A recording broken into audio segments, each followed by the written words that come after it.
El primer circuito de apelaciones de Boston ordenó una paralización de todas las acciones relacionadas a la ley promesa que están ante el Tribunal Federal para el Distrito de Puerto Rico. La intervención del Tribunal Apelativo supone un detente a la controversia entre los acreedores de bono de obligaciones generales, los acreedores de COFINA y el respaldado por el ingreso de impuestos sobre ventas y uso.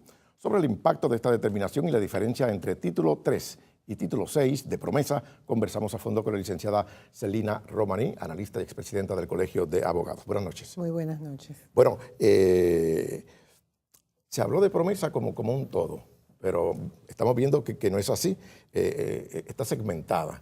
¿Cuál es la diferencia entre título 3 y título 6? Correcto, yo creo que es bueno que le vayamos siguiendo los pasos al proceso por etapas. Estamos ahora en esta etapa, estamos en la etapa del título 6. A partir de mayo vamos a estar en la etapa del título 3. El título 6, lo que quiere decir bajo promesa, Ramón Enrique, es que se está dando la autoridad para que se negocie entre los acreedores un acuerdo de forma voluntaria. ¿Qué quiere decir eso?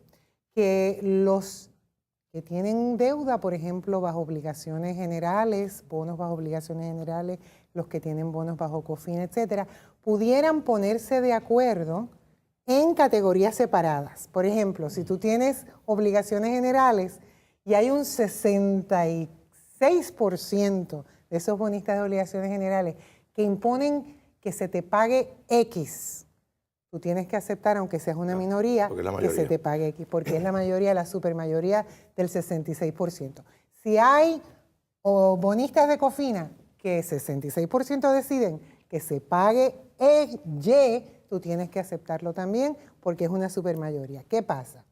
Si no se llega a ese acuerdo, Ramón Enrique, de forma voluntaria, pues entonces pasamos al título 3. ¿Y qué es lo que quiere decir el título 3? Que la Junta de Supervisión Fiscal va a pedir la quiebra territorial, de modo que haya un proceso supervisado judicialmente para determinar cómo se paga, qué se distribuye y cómo se distribuye. Pero el gobierno de Puerto Rico pierde el control ahí. Pierde el control definitivamente, aunque lo ha perdido, porque acuérdate que de facto la Junta de Control Fiscal es la que ha determinado el plan fiscal y los parámetros, lo hemos hablado aquí, por las que se negocia voluntariamente. Eso no son buenas noticias para los bonistas generales y es un golpe para el gobierno de Puerto Rico. Pues fíjate, yo quisiera hoy aclarar algo. Yo creo que el entrar en el título 3 de quiebra no necesariamente es el apocalipsis. Porque fíjate que por primera vez vamos a tener un proceso supervisado por un juez que va a ser además un mediador. Y un negociador es como si fuera una negociación supervisada.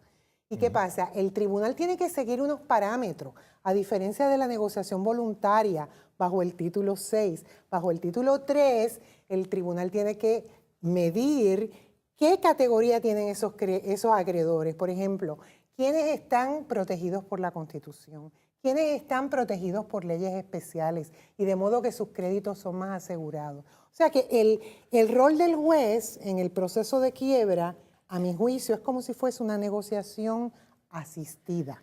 Le pregunto, Celina, ¿cuáles son las implicaciones para los acreedores y a la vez para el pueblo puertorriqueño? La situación que se ha planteado con la Autoridad de Energía Eléctrica y un grupo que se oponen a la aprobación del acuerdo entre Energía Eléctrica y sus acreedores, que por cierto, mañana van hacia el Congreso a presentar sus motivos porque se oponen. Bueno, lo que pasa es que otra vez volvemos a lo mismo. Si el plan no es aceptado, entonces estas cosas no son revisables judicialmente, Ramón Enrique. O sea, hay que tomar una determinación que esté sujeta al Plan General de Puerto Rico. Pero todo esto desestabiliza los planes del gobierno para la negociación de la deuda.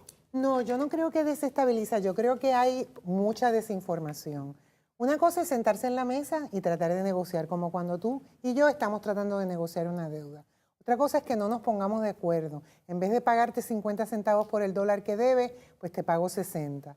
Pues entonces vámonos a otro proceso. La quiebra no es el fin del mundo. Es un juez que va a determinar, o una jueza, que va a determinar cuáles son los créditos que se deben pagar y cómo. Y ese es el título 3. Entonces hay que estar atento porque ahora estamos en el Título 6, no quiero sonar leguleya, pero pronto vamos a estar en el título 3 porque si no hay esas negociaciones voluntarias. Entonces yo creo que es importante que el público sepa cuál es la diferencia y esté atento a cuál es el impacto en cada uno. Seguimos hablando la próxima semana, Celina. Gracias por estar con nosotros. Pasamos con Mardelis.